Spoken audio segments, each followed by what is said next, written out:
లోతు భార్య వెనక్కి చూడ్డం. లోతు ఆయన కుటుంబం అబ్రహాంతో పాటు కనాను దేశంలో నివసించేవారు.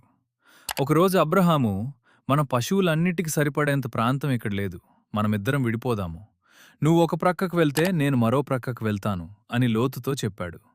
లోతు ఆ ప్రాంతాన్నంతటిని పరిశీలించాడు. నీరు సమృద్ధిగా ఉండి పశువుల కోసం పచ్చగడ్డి విస్తారంగా ఉన్న ఒక మంచి ప్రాంతము ఆయనకు కనిపించింది. అది యొర్దాను ప్రాంతము. లోతు తన కుటుంబాన్ని, తన పశువులను అక్కడకు తరలించాడు.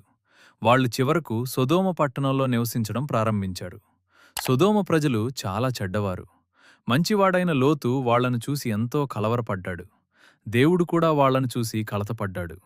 చివరకు దేవుడు వాళ్ల చెడుతనాన్ని బట్టి సొదొమ పట్టణాన్ని, దాని దగ్గరి పట్టణమైన గొమొర్రాను నాశనం చేయబోతున్నట్లు లోతును హెచ్చరించటానికి 2 దూతలను పంపాడు.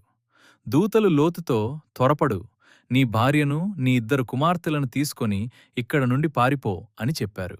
లోతు ఆయన కుటుంబం పారిపోవడంలో ఆలస్యం చేస్తుంటే దూతలే వాళ్ల చేతులు పట్టుకుని పట్టణం బయటికి తీసుకువెళ్లారు. అప్పుడు ఆ దూతల్లో ఒకరు, మీ ప్రాణాలు దక్కించుకోవాలంటే పారిపోండి, వెనక్కి చూడొద్దు, చావు తప్పించుకోవడానికి ఆ పర్వతానికి పారిపోండి అని చెప్పాడు.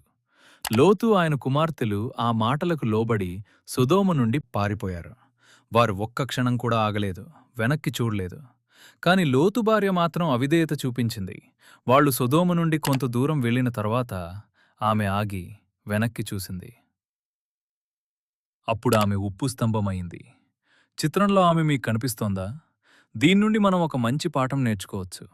దేవుడు తనకు విధేయులైన వారిని రక్షిస్తాడని, ఆయనకు విధేయులు కాని వారు తమ ప్రాణాలను కోల్పోతారని అది చూపిస్తోంది. ఈ వీడియో మీకు ఆశీర్వాదంగా అనిపిస్తే లైక్ చేయండి, షేర్ చేయండి.